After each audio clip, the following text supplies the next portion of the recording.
Hey there! Ahoy hoy! Welcome to Aren't We Special. I'm Lee Service. And I'm Aaron Hill. Every week on Aren't We Special, we take turns choosing a stand-up special. We watch it, and then we talk about it. Yeah, but it's not a review. We're not Nope. critics. We're comics. Talking about stand-up comedy. Stand-up comedy, my favorite art form. Not mine, but we're still here. Close second. Close second. All right. Enjoy the show. I enjoy interpretive dance. You don't want to get... you don't want to start firing off. Yeah. All right. Season 2. Let's go. We did it. Yeah, man. We're 13th episode. I don't know about you, I quit my day job. Yeah.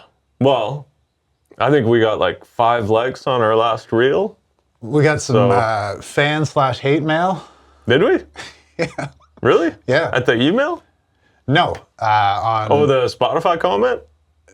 No, I haven't looked at Spotify. YouTube. Really? Yeah. And do we know who it was from? His name was Thug. Okay.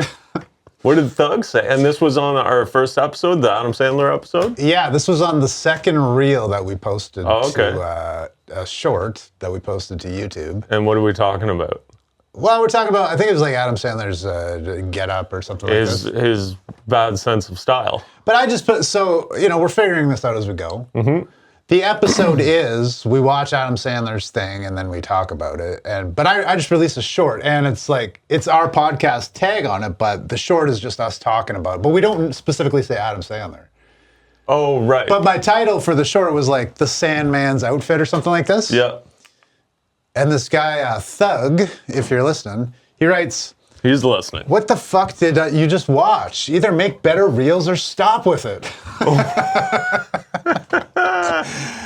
And at first I was like, all right, here we go. The second reel of all time. This is how it's going to be. But then I'm like, well, maybe he just doesn't know what we're talking about. Maybe I should just label it a little bit better. Like, it's kind of a fair point. So because Adam Sandler wasn't in the title, he didn't know what we were talking about. Exactly. So he was just like, what are you talking about? Yeah, which in a way, it's like the internet is a ruthless whore, but it can give you really good feedback, like almost immediately. Yeah, thanks, Thug. Thanks, Thug. We wouldn't do it without you. Yeah. Well, that's good. So, yeah, so this is the first one that we're doing since we've released the first. We've released exactly one episode. We're going to release another one tomorrow. And so it's a bit of a game changer. It's a journey. Mm-hmm. We're on a journey of self-discovery, folks. We are. We're self-discovering every day. All those comments, we take them to heart. We read the mail and we consider it, and we're gonna get better. Yeah, I think for sure. The more comments and the better. Not that we were just talking about this. Not that we, you can't be everything to everyone, but if there's things that we can improve on, then why wouldn't we? I mean, don't get me wrong. I still quit my job. Yeah. Like, we are the king of full in content. Yeah. Entertainment. Absolutely. On the internet. Absolutely. That goes without saying. Yep. I don't think anyone's out to argue that. No. There was also a Spotify comment, which I know the person who left it, and because at one point in our conversation, we talk about how Adam Sandler is actually kind of like a wholesome guy because his movies have good messages. Yeah. And it's like he's loyal to his friends and he prioritizes family and all this stuff. And this guy commented, "Ha ha ha, Adam Sandler is not wholesome." Okay. And which is like an interesting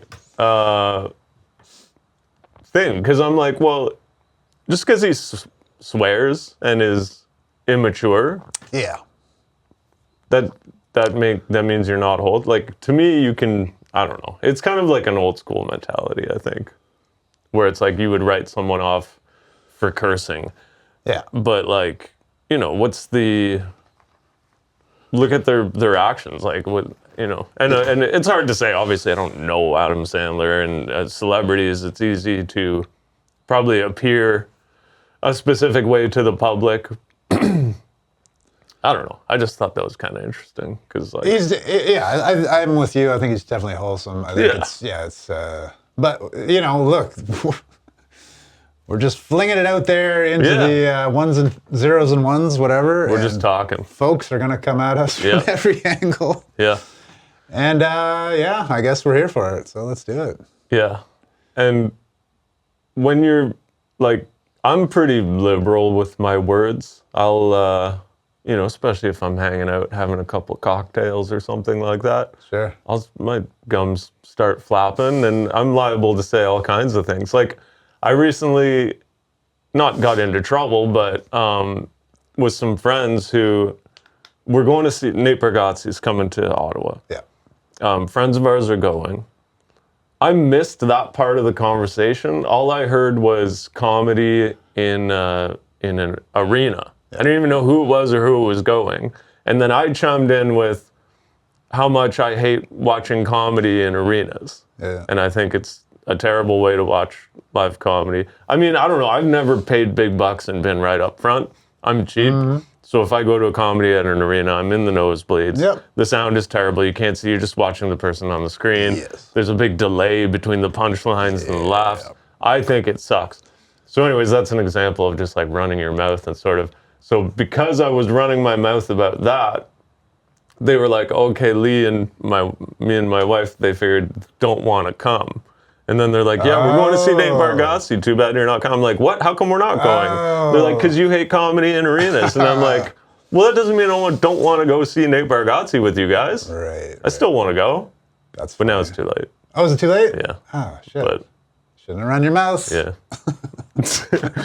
But yeah, right? That's just like, sometimes you just start talking and Well, if we weren't flapping our gun, we wouldn't be talking on the internet. that's what this is, right? That's the whole point. Yeah. But people do, I mean, obviously people are like, so maybe this is a good transition. I did a show recently. It was high school themed. So we had to talk about our time in high school, which for me was like the year 98 to 2002. Late 90s, early 2000s. So right around the millennium and all that jazz. And like, obviously the sensibilities have changed so much, right? Yeah. And It's a whole different world. it's a whole different world. And like one of my punchlines was the fact that, like, you know, I grew up in Sault Ste. Marie, which is, at the time, it really wasn't diverse at all. It is now to a certain extent, but at the time it was all just honkies. It was all just white working class. It's a steel town, rough, whatever. Yeah. So I was like, well, you know, sometimes I think when I talk about growing up back then, the kids just think all we did was like sit around and call each other the R word, you know? But I'm like, no, that's not the case. Like, we were a bunch of white working class kids from the Sioux. We didn't call each other the R word. We called each other the N word. You know? True, though. Well, you know, it is true, but it was also like the prime of hip hop. It was the golden age of hip hop. Yeah. And that word was just everywhere at the time.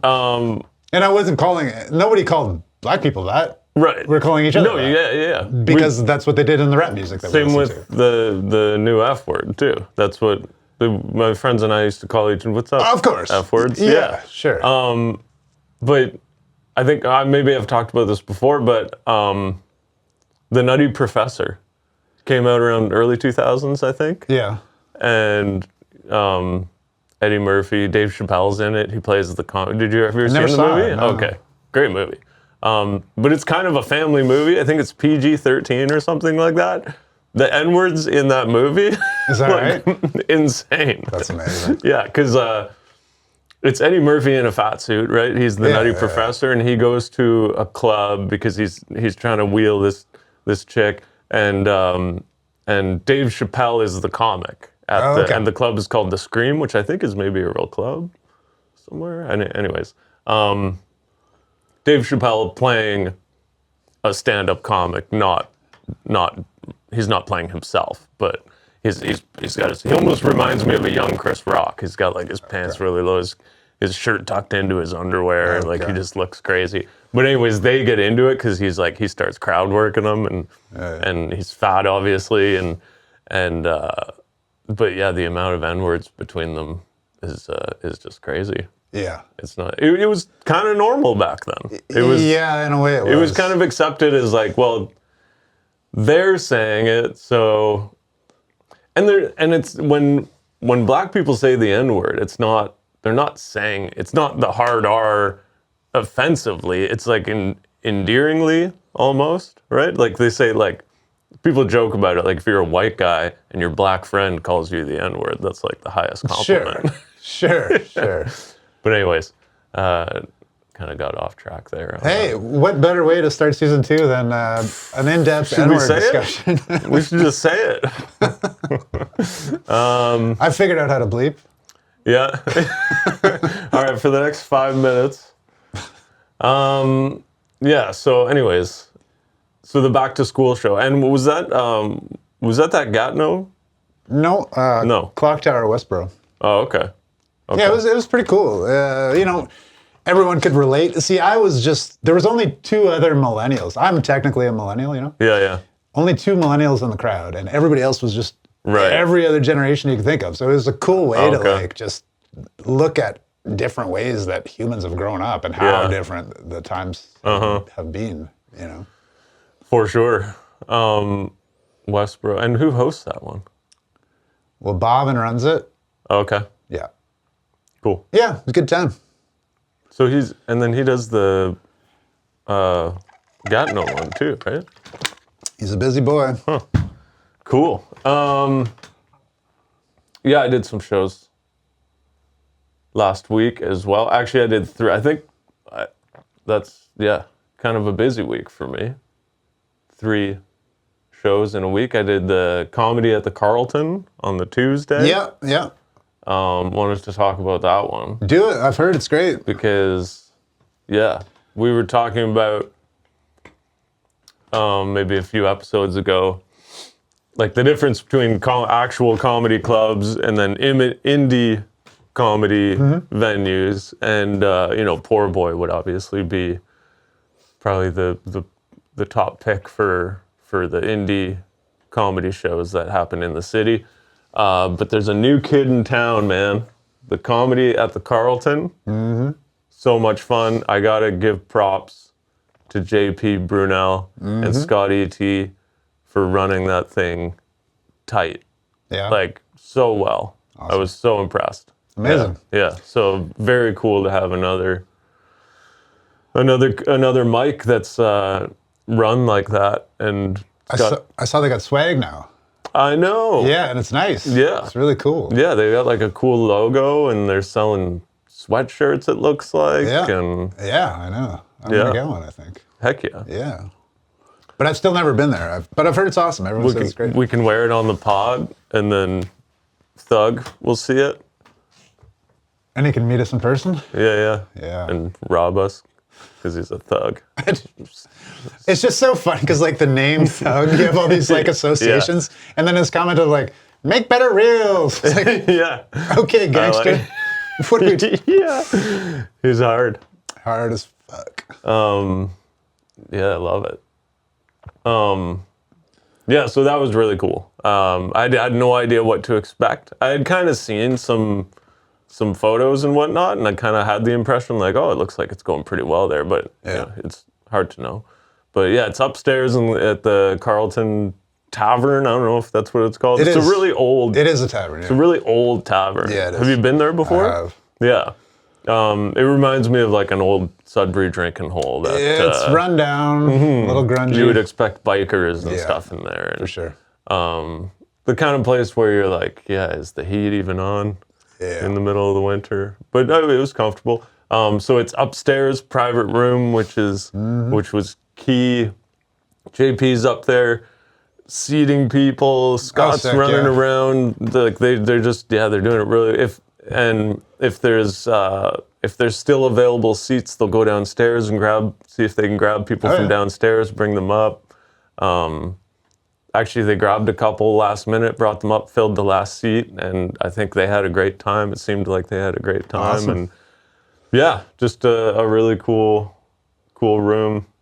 It was a fun night. I saw Jake Daly for the first time. Yeah, the madness that is Jake Daly. Yeah, he's got an original style. Dude. Yeah. Hilarious. He's one of a kind. I've been seeing him around, but I just never. It's always been where like I've performed and then had to run or whatever, so I'd never actually seen him. But yeah, what a set, man. just yelling and screaming. And it's the best because you talk to him in real life and he's just the nicest, like, just super chill, calm. Affable, laughable, all that. And then he gets on stage and he's like, whoa, whoa, whoa. And he's just like animated. Haywire. Yeah. It's awesome. Yeah. I love that stuff. Yeah, man. What else? Oh, and then I had my open mic on the Wednesday last week. The Hyde? I think I was there, right? Oh, right. You were there. Yeah. Yeah, it was all right. It wasn't. It was a slow one. I think it'll. You're getting back into it, right? I think it'll pick up as we get into the nicer weather. Oh yeah. Because the drive to Kempville for a lot of comics is not exactly what they want to do on a Wednesday night. But I think as the weather improves, I think it'll pick up. And then I did the Friendly Fork on the Friday, which you've done before. Osgood. In Osgood, yeah, which was sweet for me because I live out here in the sticks. Yeah. And it's maybe a 20-minute drive. Awesome. And you get free food now? Yeah, they're very warm, I found, and welcoming. Like, it really is a friendly... Friendly Fork's not just a play on words. No, it's not. They are very friendly. I think that's part of the business plan. Yeah. And Alex is such a sweet guy, too. Smart guy, too. Do you know, I don't know, how many languages does he speak? I don't know. I've only met him once or twice, but he's like an ESL teacher. Yeah, he had, and I think he speaks like a few, if not more, languages. But just, nice guy, loves comedy.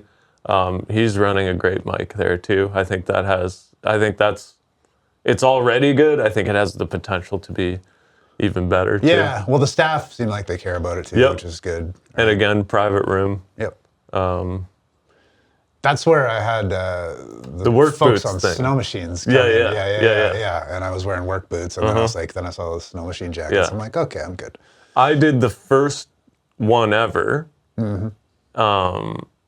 which was September last year, and that's the one where I talked about it. It wasn't really a bomb, but there was a lady that really hated me. And was talking about women's issues again, Lee. Running your mouth. Can't talk about women, even if it's neutral. I was at this like dinner party last night or whatever, and this friend of ours was going off about, it was like, so her husband got a hernia, and he got sent to this hernia therapy. It was almost like spa-like. So you get your surgery, and then you get to rest for a couple days. Is it near Toronto? I don't know. I think I've heard of this place. Yeah, and it's like covered by his insurance. And he was just talking about how awesome it was, and it was just this like great spot. Like the food was amazing, and they had like a masseuse on site, and like just the lap of luxury almost, right?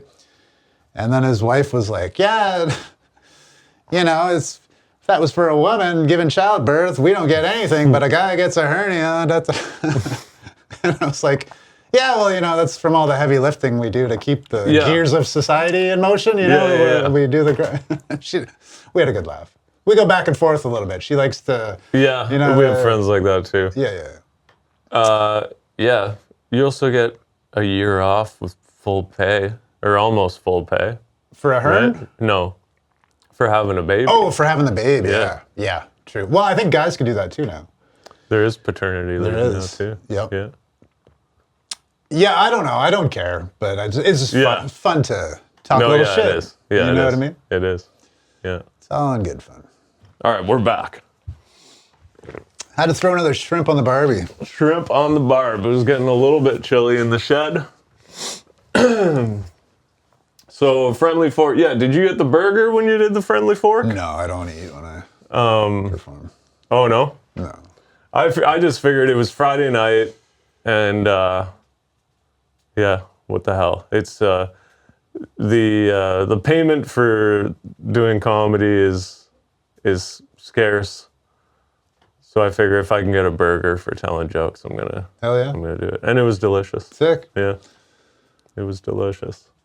So I guess we can get into what are we talking about today, special. Pinky? So I chose the special for this week, and it is Kevin Nealon Loose in the Crotch. Kevin Nealon probably is most well known as, I don't know his name in the movie, but Happy Gilmore. He's the... I'd probably say Saturday Night Live, but yeah. Oh, okay. Well, yeah. I never watched Saturday Night Live. Well, it was before, and it's like 80s. yeah, Late 80s maybe he started. even 70s. I don't know. He's older than he. I think it was, yeah, he's in his 70s. Yeah.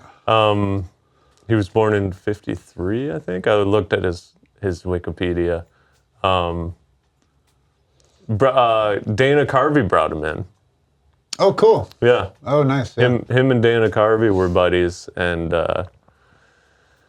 Dana got SNL, and then was like, well, my friend Kevin Nealon is hilarious too, so brought him in.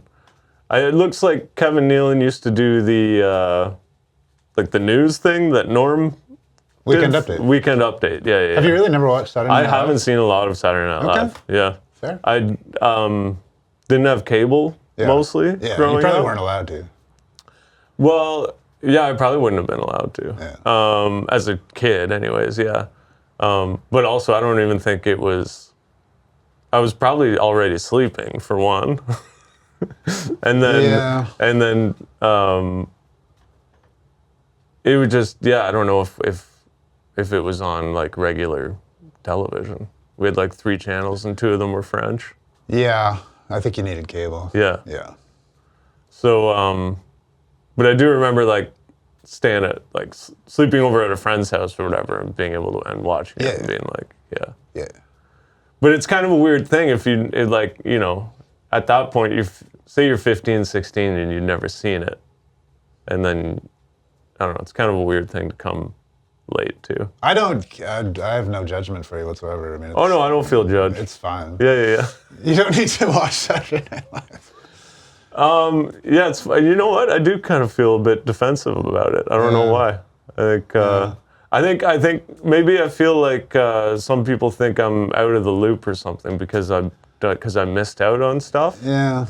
But It's, I don't know. Saturday Night Live, it's kind of always been hit and miss. I mean, it's fine. I think for a long time it was kind of the premier comedy show that was accessible to a lot of folks with basic cable. yeah, But now it's just like it's tough to compete with the internet now. So it's like I just feel like it's oh, I know. Because how many sketch shows and stuff? yeah. So I mean now it doesn't even really seem that relevant anymore, to be honest. No disrespect intended. Right. They're all obviously very talented and stuff, but it just doesn't seem to have the same weight. It's not what it used to be. No. And how could it be though? Because it's such a different world, right? Like it was. But yeah, like you said, it seems like there was always eras of it that were, you know, like obviously the Steve Martin Short era was huge. The Wild and Crazy Guys, like whatever that would have been, late 70s. Were they on Saturday Night Live? Wasn't that SCTV? They for sure were on Saturday Night Live together. I don't think Maybe not. they were. I don't know. I wouldn't know. I think it's SCTV you're maybe thinking of? Maybe. Okay. But anyways, point is, there's been eras of Saturday Night Live. I think the 90s, like Will Ferrell, Chris Kattan. Yeah. Farley, Adam Sandler. But then Eddie Murphy was like, had a heyday on SNL too, Yeah, right? he started there, I think, yeah. Well, anyway, it's not that important, really. Yeah. But yeah, Kevin Nealon, that's what he did. So what'd you think of the special? Well, I love it, but I'm biased because I love Kevin Nealon. Oh, you did? I think he's just one of the greatest. Had you seen other specials of Yeah, I his? saw his other one, which I forget what it's called, but I loved that one too. And I fucking love the guy. Yeah. It's just straight ahead stand-up comedy, and it's creative, and you can never really predict where the punchline's going to come. Right. And he lulls you in, and he gets an emotional connection, and it's just like, it makes me want to smoke a lot of weed. That's what one of my big takeaways, because I'm like, there's no way this guy can be so wily with his punchlines and not like be on some kind of mind-altering substance. You think? Because it's just so out of left field. I'm like, and I'm usually pretty good at like seeing where someone's gonna take me or where it's gonna end up, what the punchline's gonna be, and Right. he always surprises me. And I'm like, this guy's a master.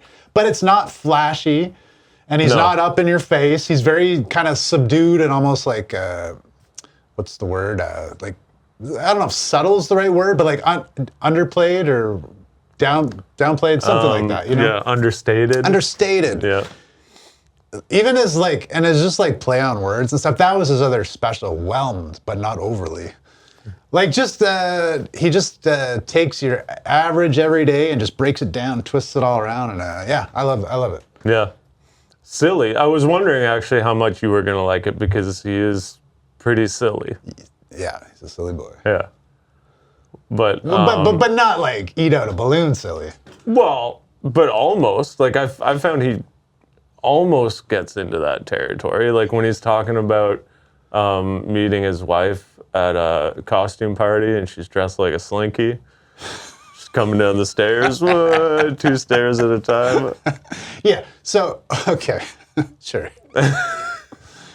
But I think he. Oh yeah, I got a lot to say about this guy. This guy's awesome. But so he'll take a premise like that. You know, it's a punchline, whatever. She's a slinky, and then he'll just expand on it. Because then he goes, I wanted to take her upstairs. Exactly. She goes, I yeah. only go downstairs. I only go downstairs. But I think he kind of knows when the welcome's been overstayed. Like he's not gonna.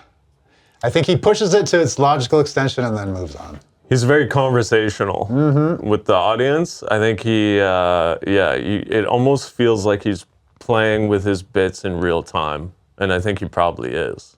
I think he's been doing it so long. I think he's such a pro that he goes into his material and it's like when he just like feels out each one. If he feels like he's losing them, he moves on to the next thing or he throws a curveball or whatever. He's got so many layers, like, because the entire time he's, telling jokes in some sort of cohesive narrative, he's also like superimposing upon that this idea that it's like a live television taping, and he's like, oh, well, we'll be right back. And then he'll talk as if he's off camera to the audience, breaking that wall, and then as soon as they get into that mode, it's like, and we're back, and now it's on again. So it's like, there's all these layers happening simultaneously that just, it is what it is. Like, it's not like whatever, but it just keeps you engaged because it's always something different. And I think he's a master at that, just always keeping it interesting in different ways. Yeah. He did have a lot of kind of catchphrases that he goes to. Yeah. And like one thing he kept doing was he'll be like, all right, I'm just going to say this one thing, then I'll get out of here. Exactly. He said that, I know, the whole time. He said that several times throughout. The first time he said it was like a few minutes into the set, so that's hilarious. Another one was like, he'll be like, I was so frustrated. You know how I get. Exactly. You know how I get was another one. And again, that's just like this understated style where it's like, maybe if you saw him for the first time, you wouldn't quite understand, but it's like, obviously this guy's just like a chill pothead. Yeah. And as soon as you know that, then he can play with that. Yeah? And my impression of that was like, okay, he's got some catchphrases. That's cool. But I didn't really think too much about it. But then as the special went on and the more he did it, the funnier it got. Because I'm like, he just keeps dropping these like little Easter eggs, and And that's it. Like, again, just layers and layers that you don't realize he's putting in place until later on. Yeah. Because something else I wanted to talk about with him, and this was pertinent to his first special too, or maybe not his first one, but the last one he did on YouTube, Whelmed But Not Overly. Okay. You get in there and he starts, and it's like, it's slow, right? I think he's got one good punchline off the top to get it rolling, and then it's just kind of like, you don't really know where he's going. A lot of the stuff seemingly doesn't lead anywhere. And like, in a way, like you mentioned, he's in his 70s. Yeah. He's this guy, his face is like visibly changed. He looks good though. For his age, but he's still like, he's clearly an old man. Yeah. And part of me was like, you're almost thinking like, is there some element of senility happening like out of the gate here? Because it's just like, you don't really understand what's happening. A lot of the lines don't even have punchlines per se. Right. And I was kind of just confused, but he did that on his other one too. And I think that it speaks to his level of comfort that he is okay to just sit in silence. Yeah. And that is, I think, a big takeaway for me. It's like, oh yeah. Well, how much stage time does he have? Yeah, You of know? course. 6 decades. Yeah. He's a pro. Yeah, but again, it was to the point where I wasn't sure if he was like losing it or having a stroke. But then he always comes out of it, and I'm just amazed and floored at what he was able to do. Because I would say it builds really like the hour. Yeah. Well, actually, it's not. It's 47 minutes, which I think is beautiful. I think it's great. I think Enough of these hour 40-minute specials that we've been watching. Fuck, takes up your whole Saturday. Exactly. God. Yeah, to me, honestly, a 45-minute special. That's what it is. Perfect. That's a club headline set. Yeah. That's all you need. Yeah. And if you really cut it, like honestly, if you do a club headline 45, edit out some bullshit. Yeah. Even 40, 38. If it's solid, that's all you need. Yeah, especially for the ADD crowd. Yeah. Give me 1 hour movies and half-hour comedy specials. 1 hour movies? That's what I need. I've never even seen an hour movie. I can't like. So it's a TV show. To watch an episode of a show. Pretty well. That's what you're saying. Yeah. Well, no, I need an episode of a show to be 20 minutes to half an hour. But no, yeah, I loved it. It was, I stayed, intrigued throughout. I thought it builded. It builded. It builded. Don't you build stuff, builded stuff for a living? It built. How come that sounds wrong too? Yeah. I know what you mean. How would you say that? It elevated in intensity. There we go. I don't know. Throughout. It just got better and better as it went. It really did. Yeah. And it ended. Like he had some great jokes, like peppered throughout, but when he gets to his friend Tom towards the end, this has got to be in the last 15 to 10 minutes. His friend Tom with 3 months to live. Yeah. That whole thing. Yep. I know. And about how he just won't die. He's embarrassed. He's still alive. As an adult with braces, I thought his braces jokes were hilarious. I thought he immediately. Yeah, because I have some material about my braces, but yeah, he goes, I like to see an adult with braces because they obviously have hope for the future. Yeah. But when I see an adult in a diaper trying to look young, they're taking it too far. Holy fuck. Yeah, so good. And he did callbacks so well. He weaved in all these kind of seeds that he had planted earlier on in the special. Yeah. Halfway, or the second half, they all kind of weaved in together. But none of it felt forced. Because you know how like a callback, you can sometimes like, that was a bit of a stretch. I see what you were doing. Sometimes you can see it coming. Yeah, and it had the desired effect, I guess. But none of that, it didn't really feel forced. It felt so organic and natural to him. And I'm like, oh, this guy's just like working on another level. You know what I mean? Like, callbacks are a funny thing because if you say you were to print out, I don't think they would come across the same way if you read, like, let's say you had a comedy special, printed out, transcripted, and you could read it. Would there be any humor in a callback if you were just kind of like looking at each joke individually? Because there's not actual humor to them. Like it's more clever than it is funny. it's just a reference. It's a weird thing. All you're doing is bringing something up that you said before and relating it to what you're talking about now. That's all it is. But for some reason, But I know what you mean, and I think that's when... And I love callbacks. I'm not shitting on callbacks. Yeah. I love them. I think they're smart, and I think it shows another level of creativity and almost intelligence with how people do them. Creativity more. But I think it can be done in a way where you feel like it was just tacked on after the fact. Yeah. And his didn't feel that way to me, because all of his stuff, like, I can't remember the specific examples, but the stories that he told in some of the earlier bits, they had room for when he did the callback and added to that story, it lined up. Yeah. It wasn't like two disparate things that he was trying to smash into the same box. It was like, oh, these could have been the same thing. He just didn't tell the whole story right up front. So the braces thing is a perfect example. He's talking about adults with braces, and then he goes into the thing about his friend Tom, who, and he shows what a good actor he is too, because when he like gets really sad, I listen. He pulls me in. Yeah. Every time he does that.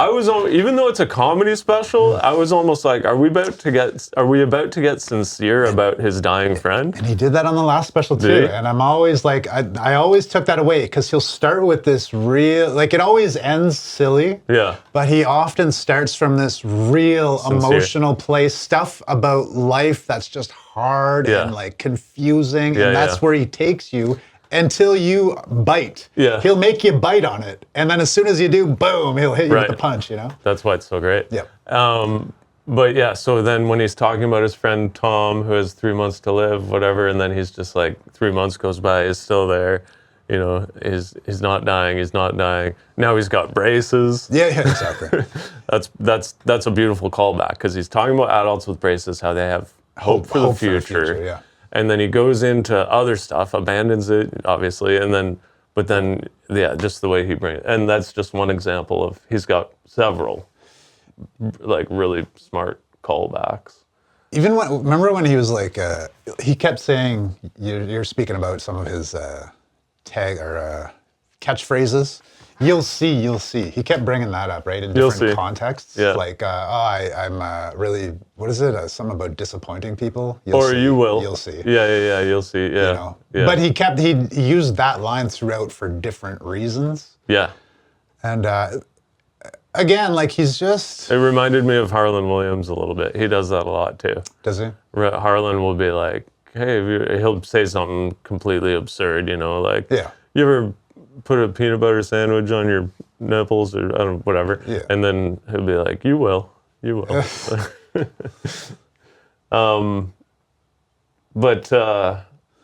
And then he brings the braces thing again when he talks about the guy getting hit by a car. And then he goes, I know it was him because the braces were embedded in the bumper. And they decided to just leave him in there to see if it would straighten the bumper out. So good. Yeah. So good. Have you ever watched any of his like interviews?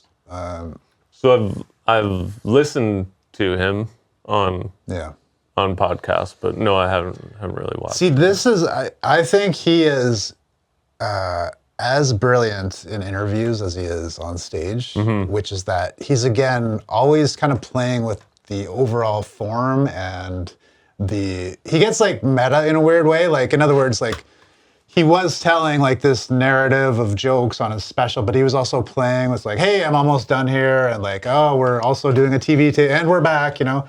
There's all these layers of things happening. He takes that same concept into all of his interviews. So like, and him and Conan is some of the best interviews I've ever seen, because he's always like interjecting these like larger narratives of like how Conan hates him and stuff. They'll just, when they start to get steam talking about something, now he's like off on this other tangent, and like, you can never pin the guy down. He's always just jumping around from place to place, you know. Which I think again is so underrated, and we don't see it too often, right? A lot of times someone starts talking you get a sense of what they're about pretty quick, and you can kind of, maybe not predict, but you get a sense of where things might go, the directions and the type of punchlines that they have. And like this guy, you just never know.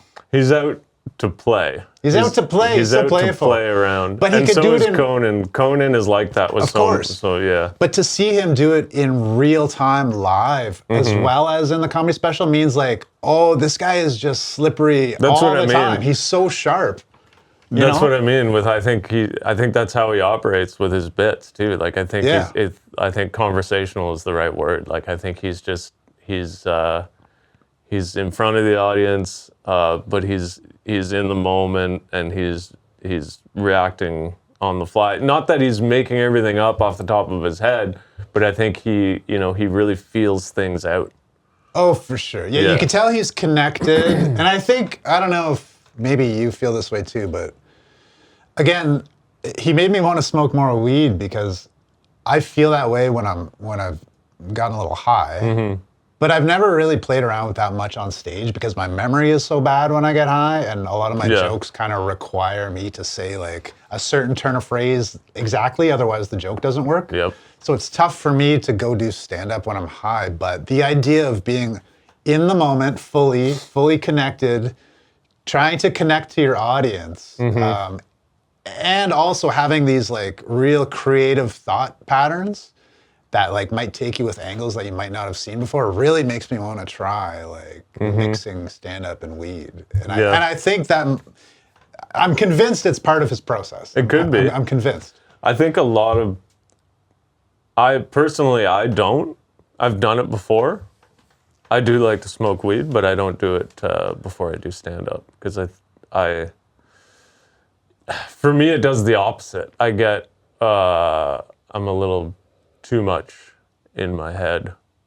I remember like playing with bands. We were always smoking weed. Yeah. And I remember always thinking, why do I do this right before I go on stage? Yeah. Because I was the front man of the band. Yeah. I've become good at talking to crowds, but I was terrible at it back then.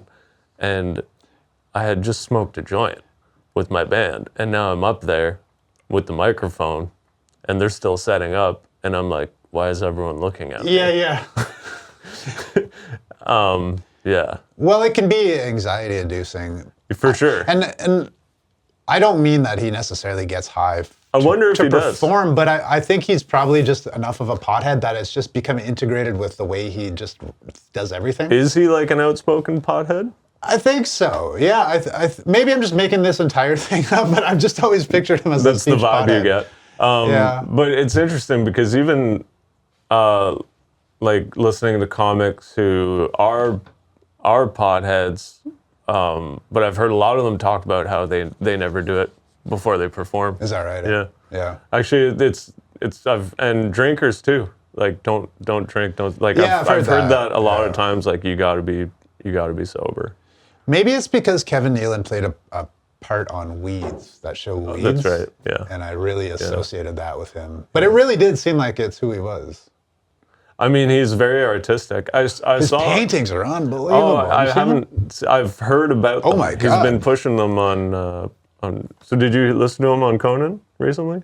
Not recently, but like he's done a few. He's done it before. Yeah. Yeah, he was talking about his paintings on Conan. I guess he's got a website where he sells his paintings. And a book of his paintings too, yeah. But he's posted them all on Instagram. So he's an artist. Yeah.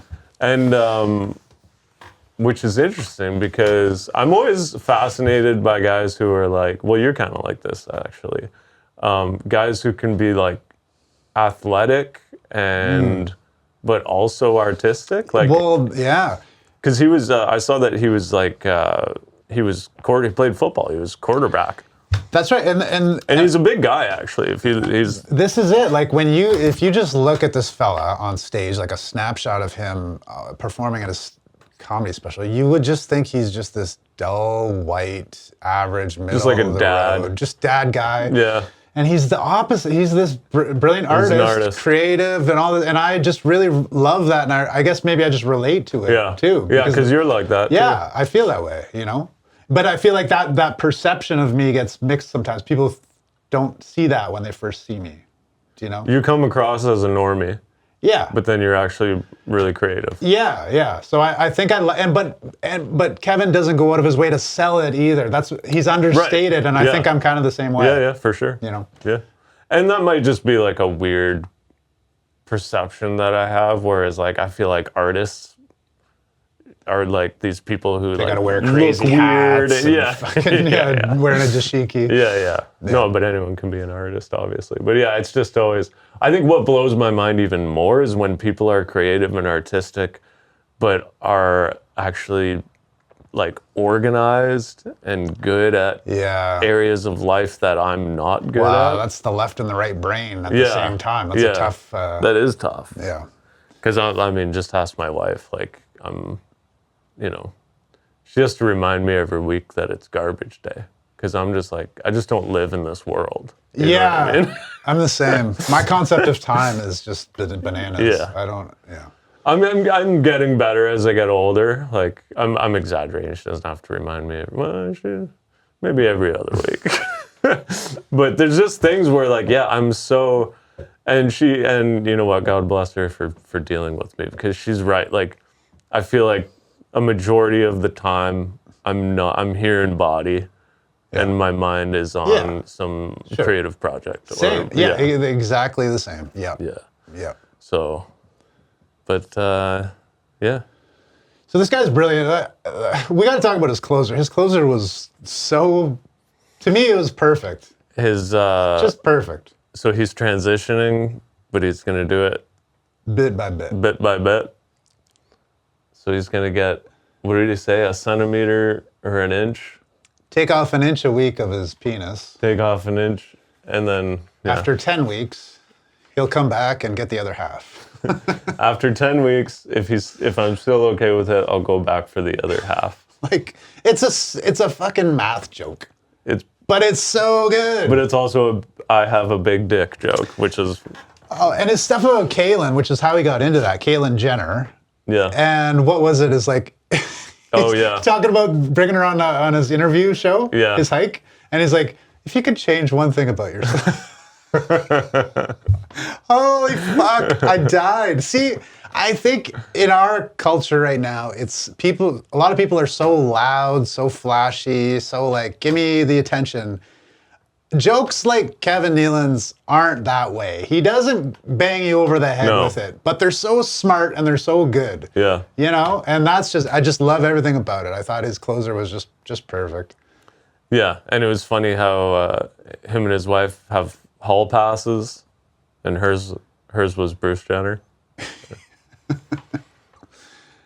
Love that guy, and it's sad because he's gonna die soon. You know? Yeah. Because we all die or whatever. We do. As Sarah Silverman alluded to in her last special. She sure did. Well, yeah. Well, but isn't that awesome, though, that a man in his 70s, and it's one of the positive, everyone, I do it maybe more than anyone, shits on, these modern times. It's easy to be pessimistic about. But there are some things that are beautiful about these times. And the fact that you can have a guy in his 70s, like Kevin Nealon, doing just the silliest stand-up, and it being respected by people like us, like, I just think that's amazing, How does that relate to our times, though? Like, couldn't have this been at any time? I just don't think that 40 years ago, you would have a guy in his 70s talking about the stuff that he talks about. I mean, you had Carlin. Yeah, but he wasn't that silly. Was he? Could be a little goofy. Carlin was more... he was political. He was pretty political. Yeah. Like, there was just like this... I feel like there was more of a thing, even 30 years ago, where... you're a grown man, you're going to talk about things that relate to, I don't know, more of a stigma that, I think there's more of a license to be silly these days and not I don't know. Maybe I'm wrong about Interesting. that. Yeah. Well, I mean, I think there's. I can't think of an example of someone that age being that silly in earlier times. But I thought the joke about his grandmother dying was really funny too. Like for me, the two bits that really stood out the most, aside from the closer, was the one about his friend Tom, who just refuses to die, shows up wearing braces. He's got a new fiance. They're going to the Bahamas. Yeah. And then, so that was great. The braces call back, all that. And then when he's talking about his grandmother, when he goes, we got the call that grandma died. Total shocker. She had never done that before. Yeah, exactly. Such a great little line. And then the day she died, she told the staff, today's the day I'm going to die. She put on her favorite outfit. She went and got her favorite meal. And then she went back to her room and blew her brains out with a Magnum 357 Magnum. Yeah. So fucking good. Again, it's like, that's like one of those out of thin air ones, you know? It's like, I don't, like, the thought process to get there. It's just, I loved when he kept calling it, you know, he kept playing with this idea, which he did on his last special too, of like him being out of the house so much. And I think this is where he's drawing from real things and then heightening. But his real thing that he's drawing from is that he's always on the road and like he forgets his own family's name. He's talking to his son. Well, his son, and he's always calling him buddy. Like, what the fuck is his name again? But then he comes around and brings it around to his wife too. He's like, buddy. Buddy. Fuck me, dude. I don't know. I just like, I don't even want to watch anything else for a long time because I'm like, I don't know how you top that. Yeah. I just love it. Yeah, for him, callbacks really interest me. It's like I feel like I want to know why they work so well. But anyways, I just thought that I was entertained by him, and I was like, I like how silly, because I hadn't seen a special by him before. Okay. And I was like, I was liking it, I was digging it, but then when he started, about halfway through the special, when he started pulling in those callbacks and just the way he was doing them so creatively, I was like, wow. Like I was really impressed by him. Yeah. And then he really turned it up at the end with like his best material at the end. Same. And, yeah. Because sometimes you get specials that are kind of like front loaded, right? Yeah, like, for sure. Yeah. Which is, it's like when a band puts out an album and the first 4 songs are good, and then it kind of falls off. It's like nobody wants that. Especially with our algorithms now, if you don't get them right away, people don't watch right through. And I think that might be an issue here because the front wasn't, again, he's very much okay to sit in silence. Yeah. Or to just say a line that really isn't funny. And you don't really know where he's going or why he said that. But that was kind of just in the first 5-10, and then it really picked up. But I think a lot of people, unfortunately, won't watch it because of that, or they might tune out in those 10 minutes. But my God, I'm here to say Kevin Nealon's brilliant. He's a gem. He's not going to be with us much longer. Yeah, get into him. Get into it, man. And I think that's what I like about doing this podcast too, is because I maybe wouldn't have watched that whole special. For sure, sure. Yep. So it's kind of cool. It's fun. Hell yeah. So yeah, Kevin Nealon. Check it out, man. Loose in the Crotch. It's on YouTube. Great title. So you don't even need. Great title. You can watch it 100% free. Yeah. 80-pound gorilla is the platform. 800, yeah. Oh, it's 800-pound gorilla. They have, man, everybody. They do great. Everybody that Netflix doesn't do, they're like, we'll take that. Yeah. What a great platform. Oh, yeah. Awesome. Right on. We did it. We'll see you for another one. See you next week. Okay. Peace.